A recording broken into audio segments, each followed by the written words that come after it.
दोस्तों, मध्य पूर्व से इस वक्त की सबसे बड़ी और चौंकाने वाली खबर सामने आ रही है। बताया जा रहा है कि आयतुल्ला अली खamenei अब इस दुनिया में नहीं रहे। दावा किया जा रहा है कि इजराइल और यूनाइटेड स्टेट के संयुक्त हमले में उनका ठिकाना पूरी तरह तबाह कर दिया गया। रिपोर्ट्स के मुताबिक राजधानी तेहरान में तड़के सुबह 30 से ज़्यादा बम गिराए गए। सबसे चौंकाने वाली बात यह है कि उस वक्त खमेनी अपने घर के अंदर मीटिंग कर रहे थे। लेकिन क्या सच में इतना बड़ा ऑपरेशन हुआ? क्या सच में 36 साल का शासन एक ही हमले में खत्म हो गया? और अब ईरान क्या करेगा, बदला या युद्ध? पूरी सच्चाई जानने के लिए वीडियो को आखिरी तक जरूर देखें। नमस्कार दोस्तों, आप देख रहे हैं हमारा खास रिपोर्ट।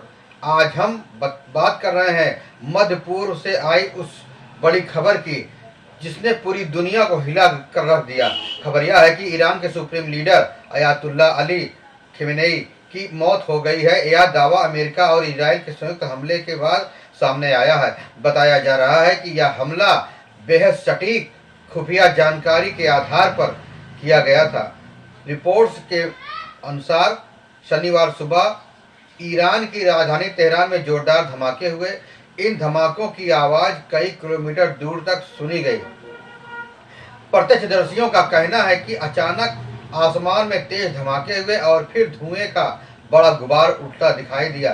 बताया जा रहा है कि यह हमला सीधे उस परिसर को निशाना बनाया गया जहां ईरान के सुप्रीम लीडर अयातुल्ला अली खamenei मौजूद थे। रिपोर्ट्स के मुताबिक उस समय खamenei अपने घर में ही एक निजी ऑफिस में बैठक कर रहे थे। उन्हें इस बात की कोई जानकारी नहीं थी कि कुछ ही मिनटों में उनके ठिकाने पर बड़ा हमला होने वाला है। बताया जाता है कि जैसे ही मिसाइलें उस इलाके में गिरी, पूरा परिसर जोरदार धमाकों से दहल उठा। कुछ ही सेकंड में कई इमारतें मलबे में बदल गई। शुरुआती रिपोर्ट्स में कहा गया कि इस हमले में खamenei की मौके पर ही मौत हो गई। इतना ही नहीं, इस हमले में उनके परिवार के कुछ सदस्यों के मारे जाने की भी खबर सामने आई है। बताया जा रहा है कि उनकी बेटी, दामाद, पोती भी इस हमले के चपेट में आ गए हैं। हालांकि इन खबरों की स्वतंत्र पुष्टि अभी अंतर्राष्ट्रीय एजेंसियों ने नहीं की है। ईरान की स्थानीय मीडिया रिपोर्ट्स के अनुसार हमला बेहद योजनाबद्ध तरीके से किया गया था। बताया जाता है कि इजराइल और अमेरिका की खुफिया एजेंसियों को पहले से ही यह जानकारी मिल गई थी कि खamenei किस समय और किस स्थान पर मौजूद होंगे। इसके बाद यह संयुक्त ऑपरेशन तैयार किया गया।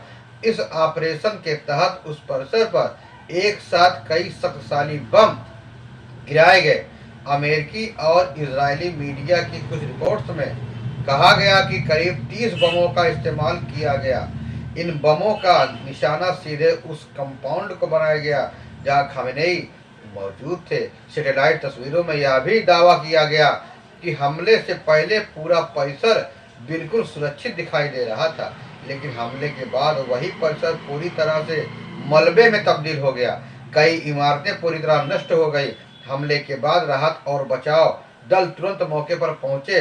बचाव कर्मियों ने मलबे में दबे लोगों को निकालने की कोशिश शुरू की, लेकिन कई लोगों की जान नहीं बचाई जा सकी।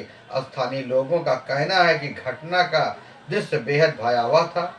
हर तरफ धुआं, आग और मलबा फैला हुआ था। इस हमले के बाद पूरी दुनिया में हलचल मच गई।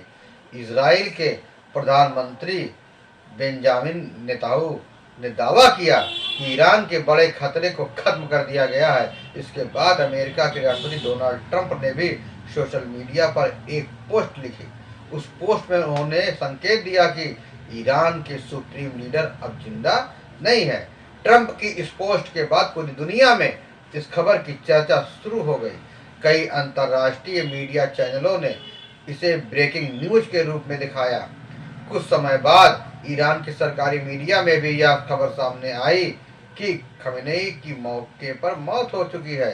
हालांकि आधिकारिक बयान में ज्यादा जानकारी नहीं दी गई। बताया गया कि इस हमले के बाद ईरान में 40 दिनों के राष्ट्रीय शोक की घोषणा की गई है। देश भर में सरकारी कार्यक्रमों को सीमित कर दिया गया है। मस्जिदों और सरकारी इमारतों पर झंडे झुका दिए गए हैं। राजधानी तेहरान में सुरक्षा व्यवस्था बेहद कड़ी कर दी गई है। ईरान के कई शहरों में लोग सड़कों पर उतर आए हैं। कुछ जगहों पर विरोध प्रदर्शन भी देखने को मिला। लोगों ने इस हमले को ईरान की संप्रभुता पर हमला बताया। वहीं कुछ लोग खमेनी को श्रद्धांजलि देने के लिए बड़ी संख्या में एकत्रित हुए। धार्मिक स्थलों पर प्रार्थनाएं की जा रही हैं। कई जगहों पर शोक सभाएं आयोजित की गई हैं। अगर हम आयतुल्ला अली खमेनी के राजनीतिक जीवन के बारे में बात करें तो वह पिछले कई दशकों से ईरान की राजनीति के सबसे बड़े और प्रभावशाली नेता रहे।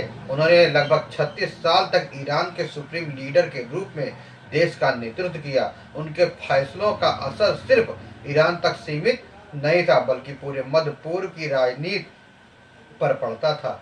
खमेनी को अमेरिका और इजराइल का सबसे बड़ा आलोचक माना जाता था। उन्होंने कई बार अमेरिका की नीतियों की खुलकर आलोचना की थी, खासकर अमेरिका के पूर्व राष्ट्रपति डोनाल्ड ट्रंप के साथ उनके रिश्ते बेहद तनावपूर्ण रहे। पिछले कुछ वर्षों में अमेरिका और ईरान के बीच कई बार टकराव की स्थिति बनी।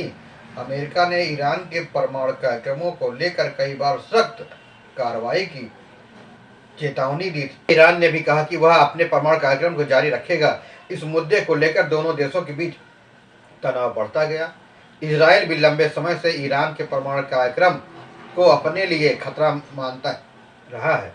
इजराइल ने कई बार कहा वह किसी भी कीमत पर ईरान को परमाणु हथियार नहीं बनाने देगा। यही कारण है कि दोनों देशों के बीच टकराव की स्थिति बनी रही।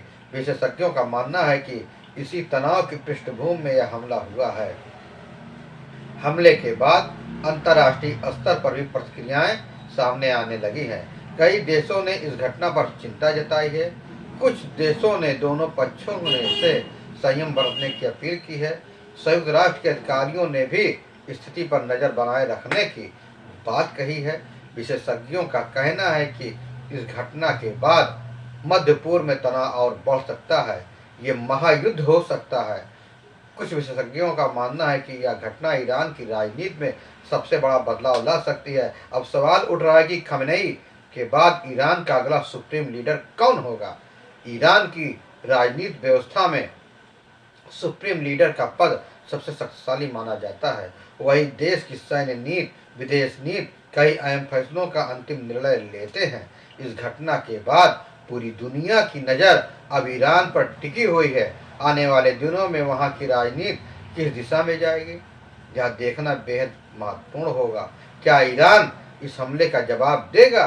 क्या मध्य पूर्व में नया युद्ध हो सकता है? ये ऐसे सवाल हैं जिसका जवाब अभी भविष्य के गर्भ में छिपा हुआ है। लेकिन इतना तय है कि यह घटना मध्य पूर्व के इतिहास में एक नया मोड़ साबित हो सकती है। आने वाले समय में इसके दूरगामी परिणाम देखने को मिल सकते हैं। फिलहाल दुनिया भर के देश स्थिति पर नजर बनाए हुए हैं और क्षेत्र में शांति बनाए रखने की अपील कर रहे हैं। दोस्तों, आपको यह खबर कैसी लगी? फिर मिलेंगे नई जानकारी के साथ, नई खबरों के साथ। तब तक के लिए जय हिंद, वंदे मातरम।